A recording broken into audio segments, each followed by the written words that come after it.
संस्थापकाय च धर्मस्य सर्वधर्मस्वरूपिणे अवतारवरिष्ठाय Ramakrishnaaya te namaha.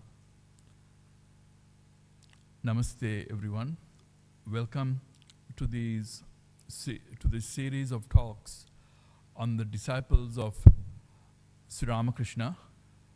We will cover both the monastics as well as the lay disciples of Sri Ramakrishna.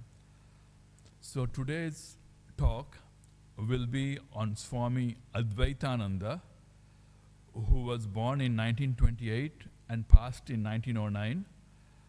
And he was the eldest monastic disciple of Sri Ramakrishna. And Swami Advaitananda's full name was Gopal Chandra Ghosh. He was even older than Sri Ramakrishna. He was born in 1928 at a place called Rajpur, Jagaddal, in 24 Paraganas, close to Kolkata. His father's name was Govardhan Ghosh. There is Gopal Chandra Ghosh's first meeting with Sri Ramakrishna.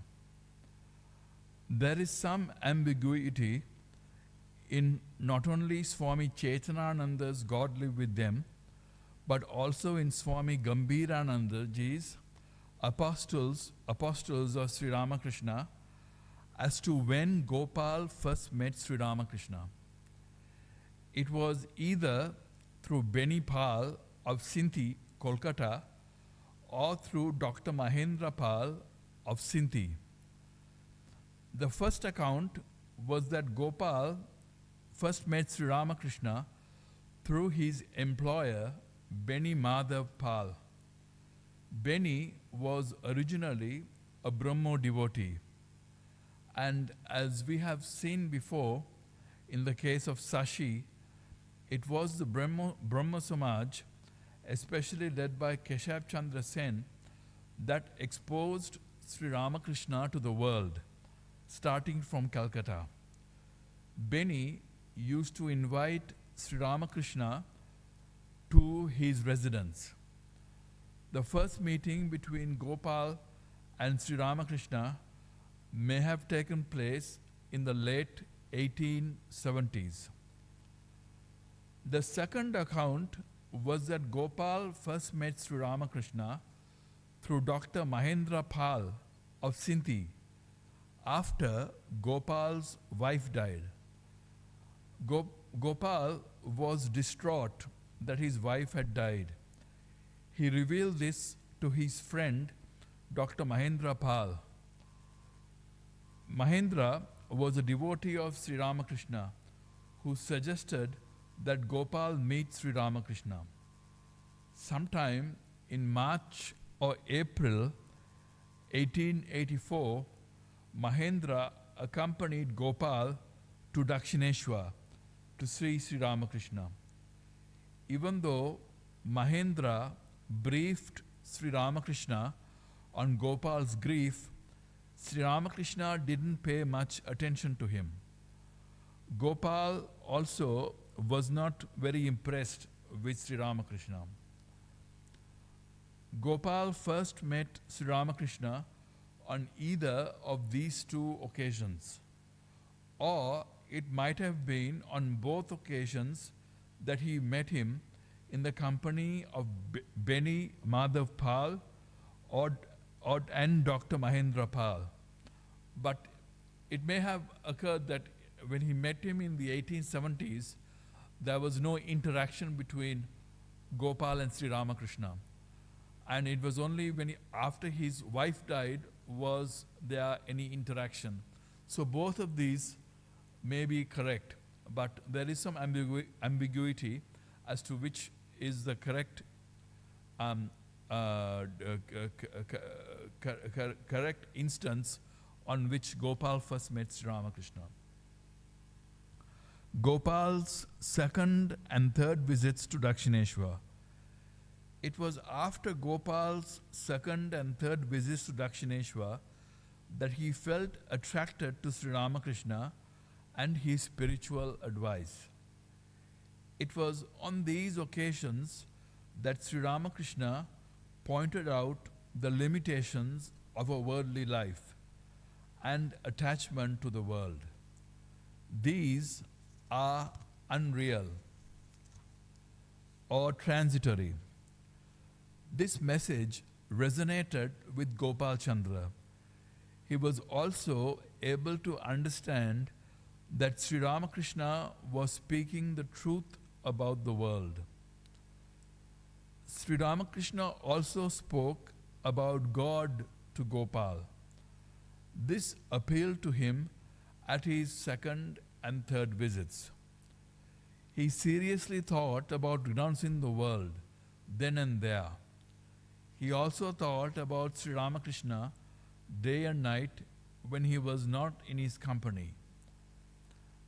The depression that he was experiencing from the loss of his wife also left him.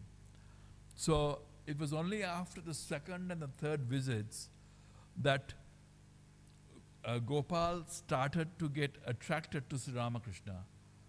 And when he was not in the presence of Sri Ramakrishna, he would constantly think about him.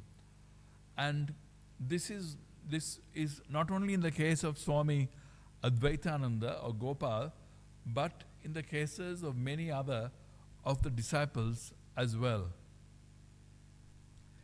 In close proximity to Sri Ramakrishna in Dakshineshwar, after Gopal's wife had died, he had no other family ties. He moved into Dakshineshwar to live with Sri Ramakrishna from Sinti. Sri Ramakrishna used to call him the elder Gopal, and the other youth used to call him Gopal Da. At Dakshineshwar, Gopal used to run errands for Sri Sarada Devi, the Holy Mother. He used to also accompany Narendra. He used to also accompany Narendra singing by playing tabla. Gopal was also by nature neat and clean and very orderly. In spite of this, Gopal once got a scolding from Sri Ramakrishna for leaving an umbrella behind at the Panchavati when a thunderstorm struck Dakshineshwar. This incident is recorded in the Gospel of Sri Ramakrishna on 25 May 1884. Swami Chetanananda quotes another conversation in which Gopal features from the Gospel of Sri Ramakrishna. That took place on 5 April 1884. The conversation was about pilgrimage. Gopal wanted Sri Ramakrishna's permission to go on pilgrimage.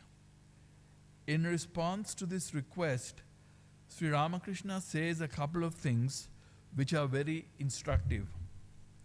He said that as long as a man feels that God is there or far away, he is ignorant.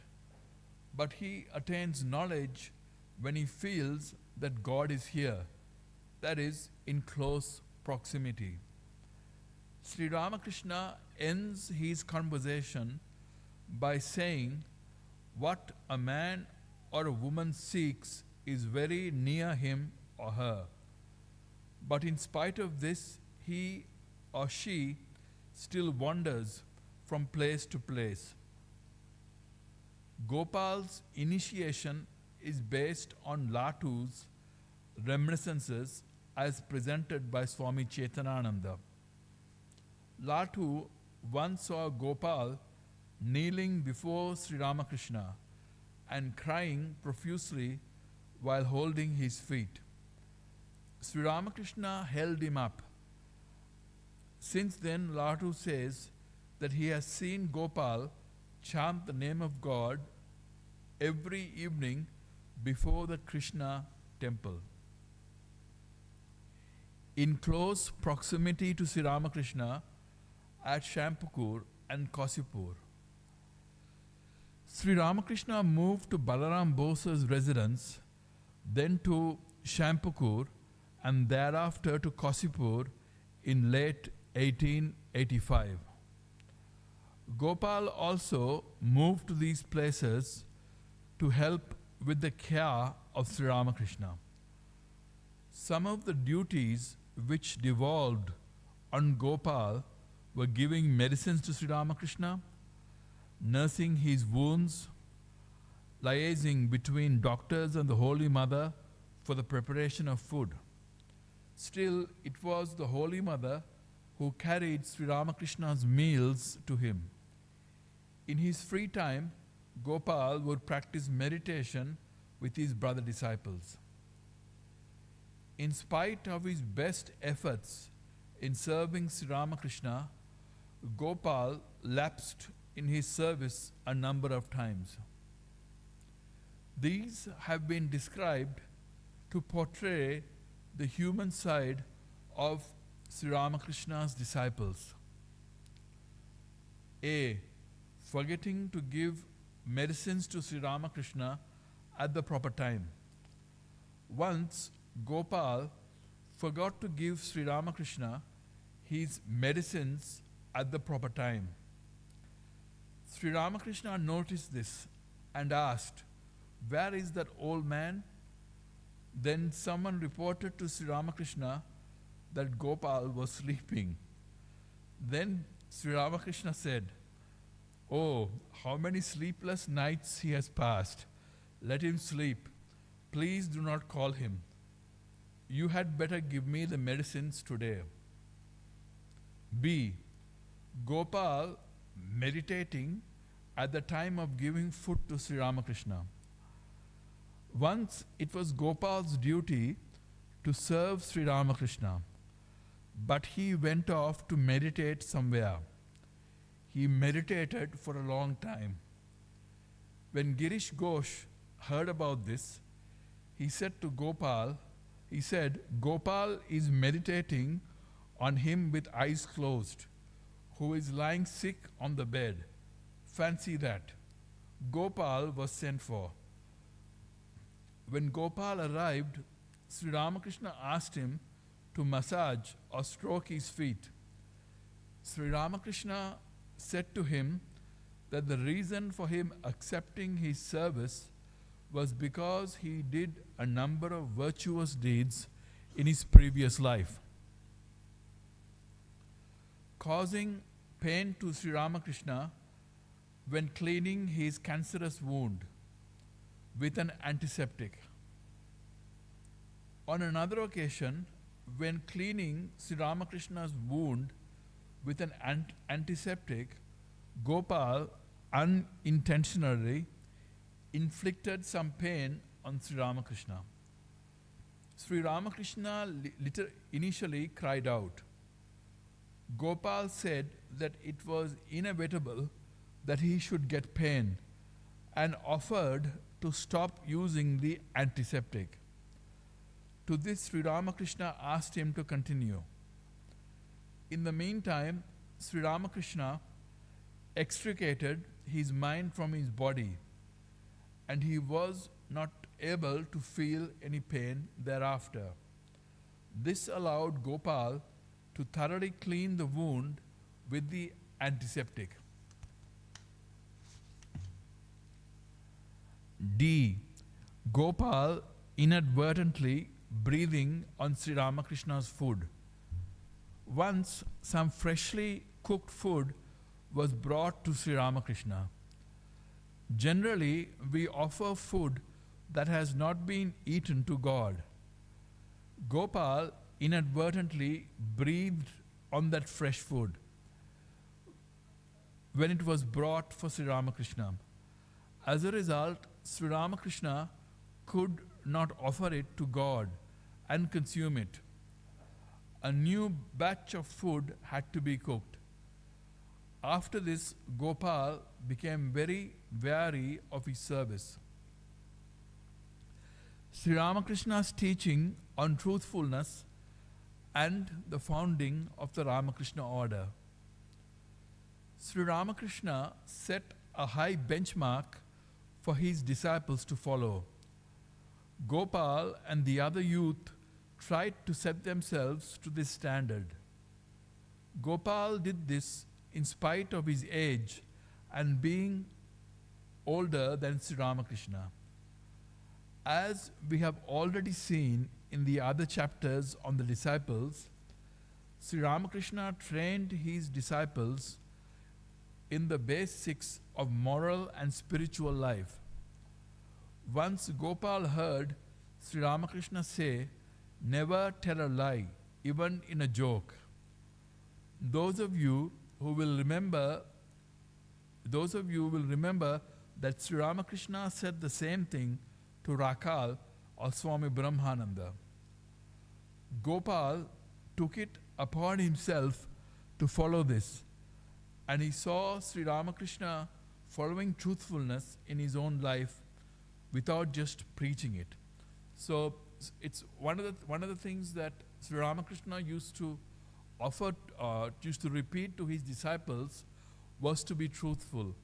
And those of you who have read Chaitanandaji's book before will remember that incident when Sri Ramakrishna told Rakal or took Rakal to task for telling a fib in a joke.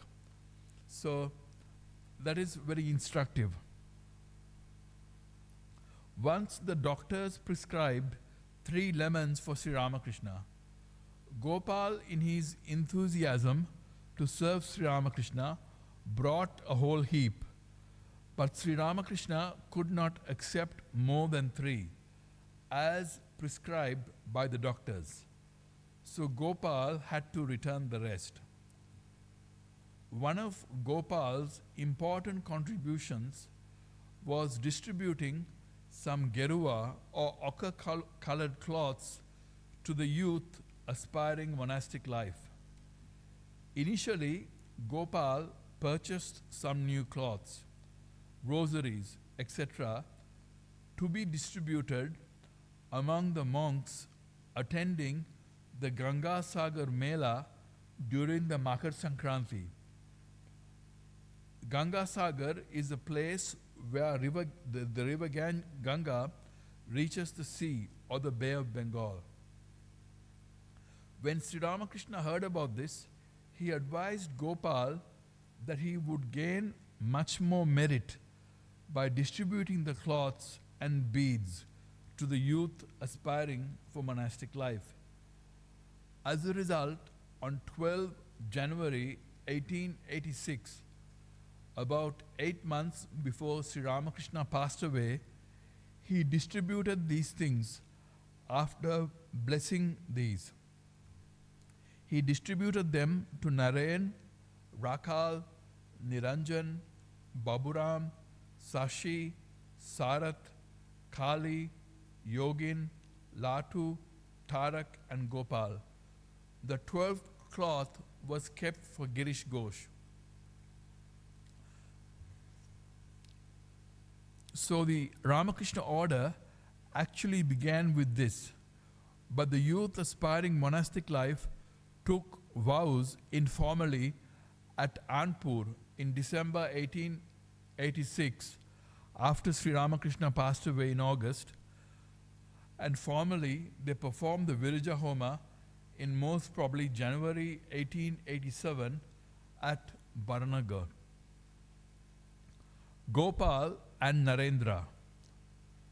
At Kosipur, the aspiring monastics practiced spiritual disciplines apart from serving Sri Ramakrishna.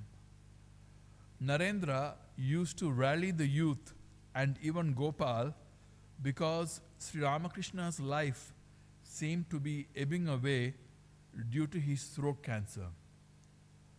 Gopal, on one occasion, accompanied Narendra to Dakshineshwar, where they were to meditate in the Panchavati. On another occasion, On 6 May 1886, Gopal was with Narendra when the latter had a very deep spiritual experience. Let me just digress for a moment and discuss what is meant by spiritual experience. In common parlance, the phrase spiritual experience is used very widely and loosely. Any experience that the person experiences which they cannot explain is called a spiritual experience. It may be anything under the sun. I did a Google search for spiritual experience and found the following examples of spiritual experience: feeling an overwhelming sense of awe in nature, experiencing a sudden realization or epiphany, a feeling of peace and well-being that feels divinely inspired, a deep sense of togetherness with others, interpreting dreams or other subjective states as a message from a higher power. So these are the 5 different examples of the phrase spiritual experience that Google gives you. This is a very broad definition of spiritual experience. But when we talk about spiritual experience in the Ramakrishna order, it refers to something transformative that has an effect on the character of the person concerned. It also has a long-term effect on the individual, even though the experience may be momentary. Spiritual experiences are also accompanied by light, as described by Swami Mahabodhananda in Meditation and Spiritual Life. Indeed, for those of you who are interested in this subject, please read the relevant chapters from Meditation and Spiritual Life by Swami Mahabodhananda. So people should be wary about what is meant by spiritual experiences when they hear it from all and sundry, or search the World Wide Web, or ask a AI chat box. Getting back to the experience of Narendra, which Gopal was a witness to, Narendra felt that there was a lamp that began to burn behind his head. The light became more and more intense until it came to a climax and burst. After this, and after some time had lapsed, Narendra felt that he had lost his body and was only a head. "Where is my body?" shouted Narendra to Gopal. He shouted the same thing again. Gopal then got up from his seat and touched Narendra's body and told him, "Here it is, can't you feel it?" But Gopal's reply and response was not able to satisfy Narendra, who continued to call out. So Gopal ran to Sri Ramakrishna to inform him. Sri Ramakrishna coolly said to Gopal that Narendra had been pestering him for this experience and told him to let Narendra be in that state for some time. Swami Chaitananda, and also the life of Swami Vivekananda by his Eastern and Western disciples, calls this Nirvikalpa Samadhi. So this experience that Gopal had, Naren had in the presence of Gopal, was most probably a Nirvikalpa Samadhi experience. After Sri Ramakrishna's passing, Swami Advaitananda was initially a resident of the Baranaga Mutt. Towards the end of 1887, he traveled to various places in India. The places he visited were Varanasi, Kedarnath, Badrinath, Vrindavan, Gaya, Meerut, Haridwar, Raipur, Kanyakumari, Rameshwaram, Kamakya, Darjeeling, Dwaraka, and other places. Advaitananda spent 5 years in Varanasi and showed others around when they came to visit the city. To those of you who are not familiar, Gopal became Swami Advaitananda. So before he had sannyasa, he was called Gopal. Now that he has had sannyasa, I will refer to him mostly as Advaitananda, for those of you who do not know that. At Belur Mutt. At Belur Mutt, Advaitananda had two responsibilities. One was leveling the uneven ground which had been a shipyard. This was a difficult task, and Advaitananda engaged some Santal laborers who are Adivasis, like Aborigines, to help in this task. The Santal laborers would sometimes get scoldings from Swami Advaitananda, especially if they neglected their work after they had interacted with Swami Vivekananda, who would get all their news and make them talk. The second responsibility was that he maintained a vegetable garden and a dairy farm. Most of the vegetables that the monks had at their meals came from the garden that Advaitananda maintained.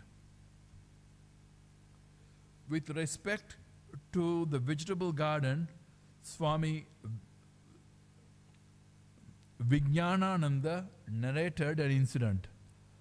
Once Nityananda asked novices to dig a plot of land.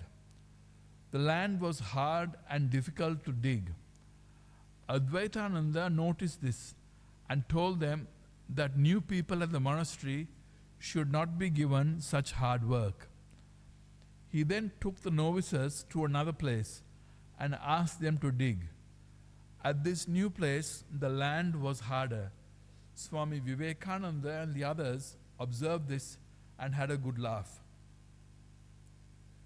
Swami Advaitananda seemed to have had a hard time with the new brahmacharis who could not come up to his level of being organized, meticulous, and perfect in work.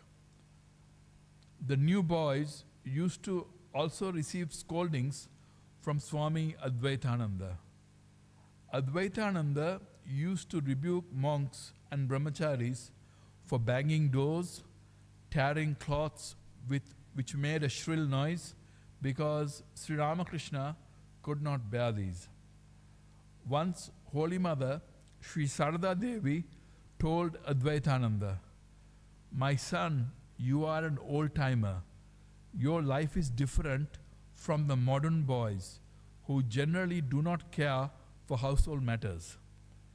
The monastery is like a family home where you need food, clothing, and other necessities. Without these, how can you live there? So it is your duty to take care of the master's children." Swami Vivekananda once commented about Advaitananda, "You are like an old bull. Breaking off your horns, you have joined the young calves." Swamiji also used to take liberty with Advaitananda, despite his seniority in age, like composing a comical verse, making him study Sanskrit in his old age, and bathing him with milk on one occasion. It seems that Advaitananda had a spiritual experience. That is, he saw Sri Ramakrishna manifest himself through all people. After this, he stopped to criticize or blame other people. In 1901, Swami Vivekananda made Advaitananda a trustee of the Ramakrishna Mutt. He later became a vice president. Even in his old age and right up to the end, Advaitananda used to practice meditation and japam in spite of his rheumatic pain and other old age ailments. This is one of the comments that Swami Turiyananda made about Advaitananda, that he practiced meditation even in old age. He used to also exercise, and he would tell Sri Ramakrishna that I am doing these exercises for the sake of the body. It seems that Advaitananda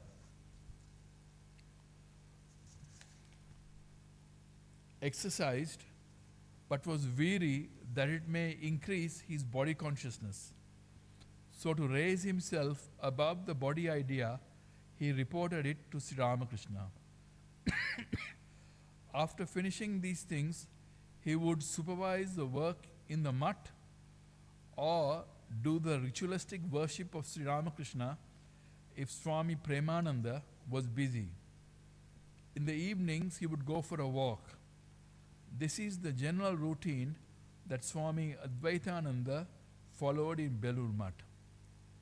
Swami Advaitananda was also very independent and would not receive service from others.